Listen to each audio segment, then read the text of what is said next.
Por que uma cidade que orgulhosamente exibe os bustos de dois presidentes da República esconde a história de quem realmente mudou o destino do Brasil?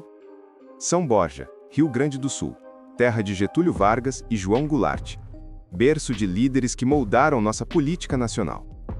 Mas caminhe pelas ruas dessa cidade fronteiriça e você não encontrará uma única placa, um único monumento dedicado ao homem que talvez tenha sido o mais influente de todos os seus filhos.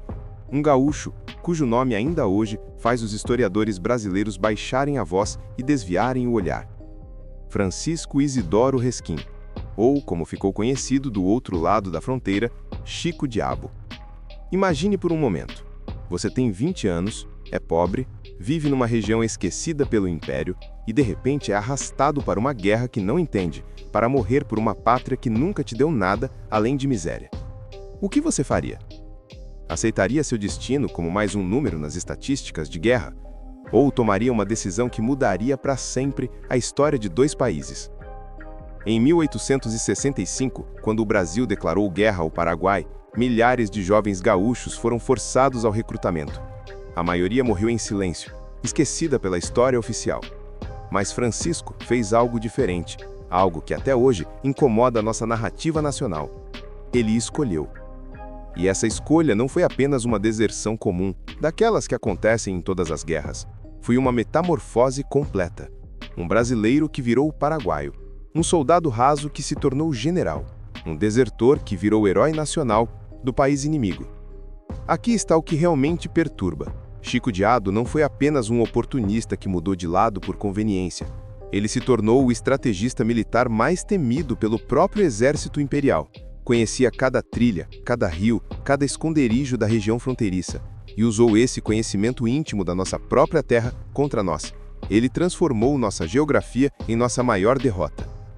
Mas a história de Chico Diabo vai muito além de uma simples traição militar. Ela expõe as contradições mais profundas do Brasil imperial. Um país que falava de civilização enquanto escravizava milhões, que pregava patriotismo enquanto abandonava seus filhos mais pobres, que construía uma identidade nacional sobre os corpos dos que considerava descartáveis. Enquanto isso, do outro lado da fronteira, Francisco encontrou algo que o Brasil nunca lhe ofereceu: reconhecimento, propósito, uma causa pela qual valia a pena morrer. Casou-se com uma paraguaia, adotou completamente a cultura local e defendeu sua nova pátria com uma ferocidade que aterrorizou seus antigos compatriotas. A pergunta que ninguém quer fazer é simples, mas devastadora. Quando sua própria pátria te trata como inimigo, por que não procurar quem te trata como irmão? A Guerra do Paraguai durou 6 anos e dizimou uma nação inteira. Mas a história de Chico Diabo começou muito antes dos primeiros tiros e se estendeu muito além do último salve. É uma história sobre escolhas impossíveis, lealdades divididas e o preço terrível de seguir sua consciência quando o mundo inteiro diz que você está errado. E, para entender por que um simples gaúcho de São Borja se tornou o pesadelo dos generais brasileiros, precisamos voltar ao momento exato em que Francisco Isidoro decidiu que preferia ser chamado de traidor a morrer como escravo. 1870. São Borja acorda sobre o peso de uma notícia que ninguém quer comentar em voz alta. O filho da terra, aquele menino pobre que brincava nas barrancas do rio Uruguai, morreu longe de casa. Mas não como herói brasileiro. Morreu defendendo o inimigo, com uma bala paraguaia no peito e o coração ainda batendo por uma pátria que não era a nossa. Francisco Isidoro Resquim tinha apenas 15 anos quando a vida lhe mostrou quem ele realmente era para o Império Brasileiro. Nada. Filho de família humilde, sem sobrenome que importasse, sem terras que valessem algo, apenas mais um garoto da fronteira, daqueles que o Estado só lembrava que existiam na hora de puxar para a guerra. E foi exatamente isso que aconteceu em 1865, quando os recrutadores imperiais chegaram a São Borja como abutres farejando carne fresca. Você já parou para pensar no que significa ser forçado a lutar por quem nunca lutou por você? Imagine a cena. Soldados do Império batendo na sua porta, te arrastando de casa, te colocando um uniforme que não escolheu para morrer por uma causa que não entende. Francisco não foi convidado a defender a pátria, foi obrigado a morrer por ela. Mas aqui está o detalhe que muda tudo. A fronteira entre Brasil e Paraguai sempre foi mais uma linha imaginária do que uma barreira real. As famílias se misturavam, os idiomas se confundiam, o comércio fluía naturalmente. Para quem cresceu ali, a diferença entre ser brasileiro ou paraguaio era muito menos importante do que sobreviver. E Francisco entendeu isso antes de qualquer general. A deserção aconteceu durante uma das primeiras marchas rumo ao território paraguaio. Não foi um ato de covardia, como a história oficial gosta de pintar. Foi uma declaração de independência, um momento em que um jovem gaúcho olhou para o horizonte e decidiu que preferia escolher seu próprio destino a aceitar o que haviam escolhido para ele. Do outro lado da fronteira, Francisco encontrou algo revolucionário: reconhecimento. Os paraguaios não viam nele um desertor brasileiro, viam um aliado valioso, alguém que conhecia intimamente o terreno, a mentalidade e as táticas do inimigo. Pela primeira vez na vida, suas origens humildes se tornaram uma vantagem, não uma maldição. E foi assim que Francisco Isidoro começou a morrer para que Chico Diabo pudesse nascer. Não foi apenas uma mudança de nome ou de uniforme, foi uma transformação completa de identidade, de propósito, de futuro. Ele casou com uma paraguaia, aprendeu guarani, adotou os costumes locais. Não estava apenas lutando contra o Brasil, estava construindo uma nova versão de si mesmo. A ironia é devastadora. Enquanto o Império Brasileiro tratava seus próprios filhos como descartáveis, o Paraguai transformou um deles no seu maior trunfo militar. Francisco conhecia cada trilha da região fronteiriça, cada ponto fraco das defesas brasileiras, cada hábito dos soldados imperiais. E começou a usar esse conhecimento de forma implacável. Agora me diga nos comentários, você consegue imaginar a dor de um país descobrir que criou seu próprio algoz? Porque é exatamente isso que estava prestes a acontecer quando Chico Diabo começou a aplicar suas primeiras lições de guerra contra quem um dia chamou de compatriotas. As primeiras vitórias de Chico Diabo contra o exército imperial não foram apenas derrotas militares. Foram humilhações públicas que expuseram a incompetência de um império que se achava invencível. Imagine a cena: generais brasileiros, formados nas melhores academias militares europeias, sendo sistematicamente derrotados por um ex-desertor que aprendeu guerra na prática, com barro nos pés e fome na barriga. Francisco não era mais aquele garoto assustado que fugiu do recrutamento forçado. Agora era Chico Diabo, e o apelido não era coincidência.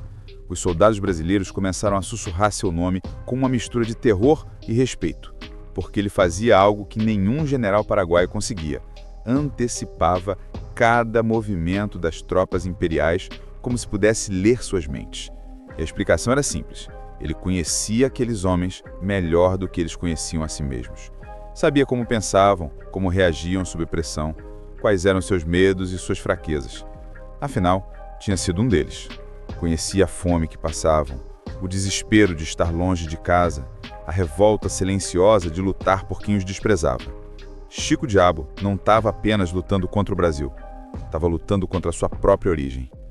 Mas aqui está o que realmente incomodava os comandantes brasileiros. Suas táticas não eram convencionais. Enquanto os generais imperiais seguiam manuais europeus de guerra, Chico Diabo improvisava com a criatividade de quem sempre teve que se virar sozinho. Emboscadas noturnas, ataque surpresa, uso inteligente do terreno, ele transformou a Guerra do Paraguai numa lição brutal de como a experiência real supera qualquer teoria militar. A transformação pessoal era ainda mais impressionante que a militar. Francisco tinha se casado com Joana Pessoa, uma paraguaia de família tradicional. Não foi apenas um casamento por conveniência ou estratégia. Foi uma declaração de que ele havia escolhido definitivamente seu lado. Quando você casa com a cultura do seu novo país, não há mais volta.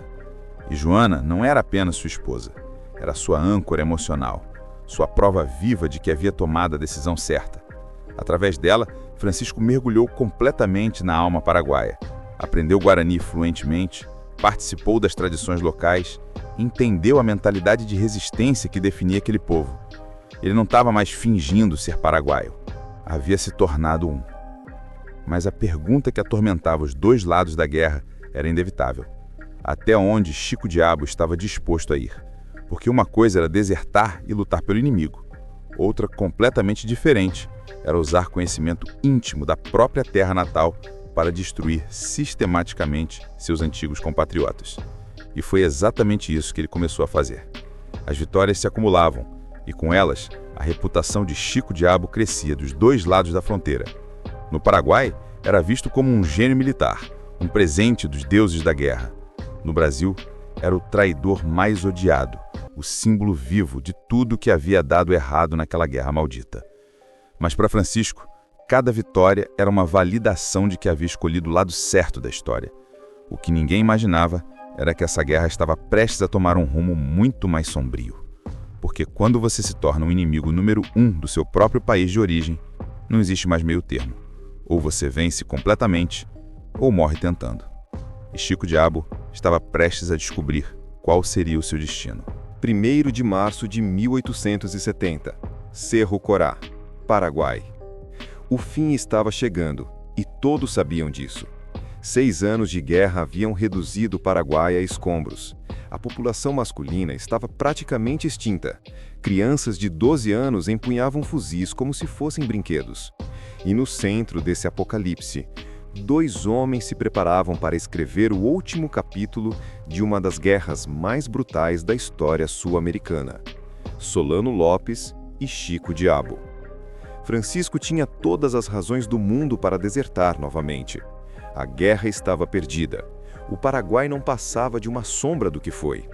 Ele poderia negociar sua rendição, alegar que era brasileiro de origem, talvez até conseguir um perdão imperial. Mas Chico Diabo havia aprendido algo que Francisco nunca soube: o que significa ter uma causa pela qual vale a pena morrer. As tropas brasileiras cercavam Cerro Corá como predadores farejando a presa ferida. Entre os comandantes imperiais havia uma obsessão particular: capturar vivo o traidor gaúcho. Queriam levá-lo de volta ao Brasil, julgá-lo publicamente, transformar sua execução num espetáculo que servisse de exemplo. Mas eles não entendiam quem Chico Diabo havia se tornado. Naquela manhã fatal, quando as primeiras balas começaram a voar, Francisco tomou sua decisão final. Não fugiria, não se renderia, não voltaria a ser aquele garoto assustado de São Borja que aceitava passivamente o destino que outros escolhiam para ele. Ele morreria como Chico Diabo, defendendo até o último suspiro a pátria que escolheu para si. A batalha foi brutal e rápida. Lopes caiu primeiro, perfurado por balas brasileiras enquanto gritava que morria pela pátria.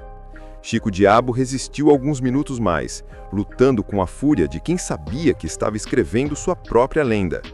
Quando finalmente tombou, com o peito aberto e os olhos ainda brilhando de desafio, algo muito maior que um homem morreu ali. Morreu a ideia de que lealdade é algo que se herda, não algo que se escolhe. Morreu a noção de que a pátria é apenas o lugar onde você nasce, não o lugar onde você decide viver e morrer. E nasceu uma pergunta que ainda hoje incomoda a nossa consciência nacional: quem decide o que é traição e o que é liberdade? O Brasil venceu a Guerra do Paraguai, mas perdeu algo fundamental no processo. Perdeu a inocência de acreditar que todos os seus filhos lutariam cegamente por uma pátria que os abandonava. Perdeu a certeza de que nacionalidade é destino, não escolha. E ganhou um fantasma que até hoje assombra nossa narrativa oficial. Porque a verdade sobre Chico Diabo é incômoda demais para ser celebrada e importante demais para ser esquecida.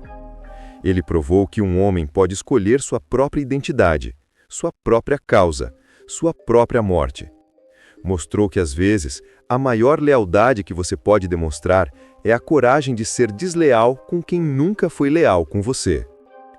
Hoje, 154 anos depois, São Borja ainda evita falar de Francisco Isidoro Resquim.